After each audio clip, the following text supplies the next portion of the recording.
Setelah tertidur selama 12 jam, Unho akhirnya terbangun dalam keadaan bingung karena mendapati Hyun-oh berada di rumahnya. Hyun-oh mengajaknya makan bersama, namun karena masih bingung, Unho bertanya apakah ini hanya mimpi.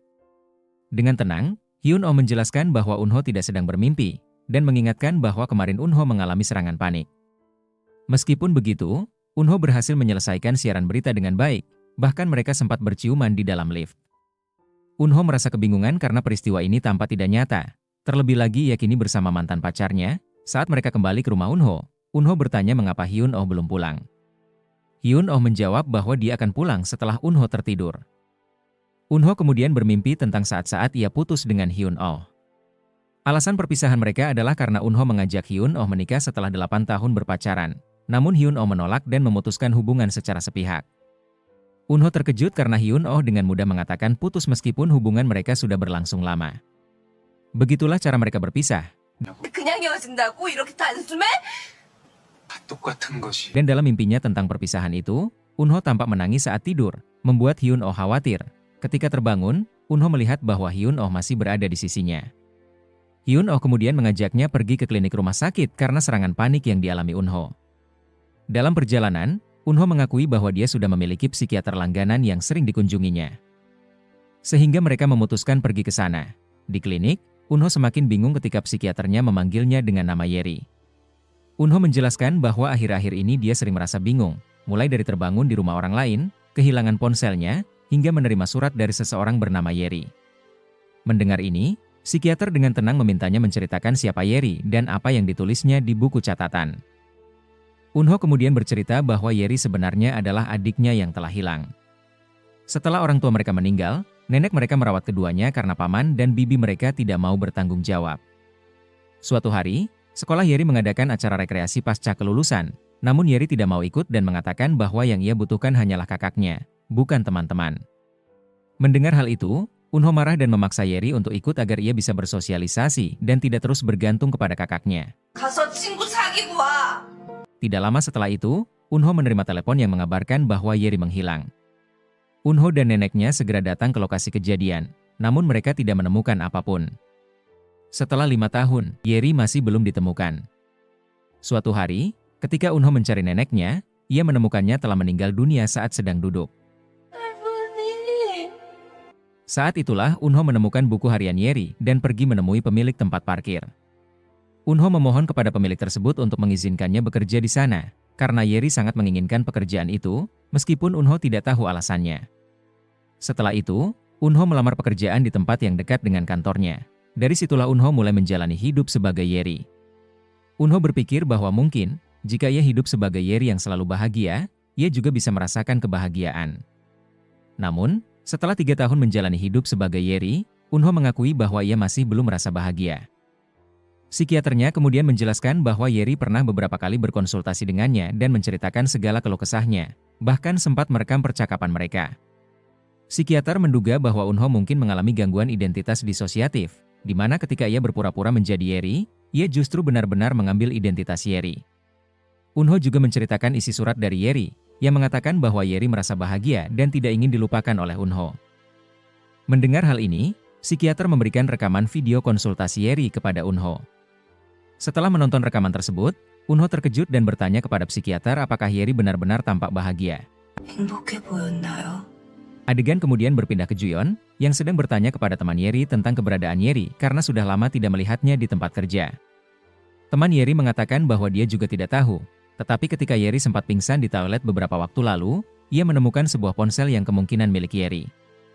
Juyeon segera meminta ponsel tersebut dengan maksud mengembalikannya kepada Yeri, karena dia mengetahui alamat rumah Yeri. Keesokan harinya, saat Juyeon dan Haeon sedang siaran langsung, tiba-tiba Jeng masuk ke studio. Para kru di sana terkejut, karena Jeng tidak bekerja di stasiun berita tersebut. Bahkan atasan Hyun-oh juga terkejut, karena Jeng tiba-tiba ikut membawakan acara di stasiun lain tanpa izin. Setelah siaran selesai, Juyeon menghampiri Jeng yang sebelumnya mengaku mengenal Juyeon. Jeng kemudian menjelaskan bahwa ia pernah melihat Juyeon berbicara dengan adiknya, Unho. Mendengar hal ini, Juyeon semakin bingung, siapakah yang dimaksud Jeng sebagai Unho? Saat mencari tahu lebih lanjut di internet, Juyeon terkejut ketika melihat bahwa wajah Unho sangat mirip dengan wajah Yeri, dan bahwa Unho adalah seorang penyiar berita. Juyeon juga teringat bahwa Yeri pernah mengatakan bahwa ia tinggal sendirian dan merupakan anak tunggal. Hal ini membuat Juyeon bertanya-tanya apakah Yeri telah membohonginya. Adegan kemudian kembali ke Eunho, yang baru saja terbangun setelah tidur selama 12 jam. Eunho merasa kebingungan karena telah tertidur begitu lama. Hyun-oh kemudian mengajak Eunho pergi ke supermarket untuk berbelanja kebutuhan sehari-hari. Sementara itu, Juyeon mendatangi rumah Yeri dan melihat Eunho serta Hyun-oh yang sedang asyik mengobrol dan bercanda setelah pulang dari supermarket. Juyeon merasa terkejut dan kecewa, karena tampaknya ia belum mengetahui bahwa Eunho menderita gangguan kepribadian. Keesokan harinya, Juyeon dan Haeon kembali melakukan siaran langsung, kali ini bersama senior mereka yang bernama Mirai. Pada malam harinya, saat seluruh tim makan malam bersama, Mirai mengeluh bahwa direktur mereka sudah tidak ingin mempekerjakannya lagi karena usianya yang sudah tua. Mirai juga mengungkapkan bahwa ia dipecat dari siaran malam dan posisinya diberikan kepada Haeon. Ia kemudian menyindir bagaimana mungkin Haeon yang belum berpengalaman bisa mendapatkan siaran malam.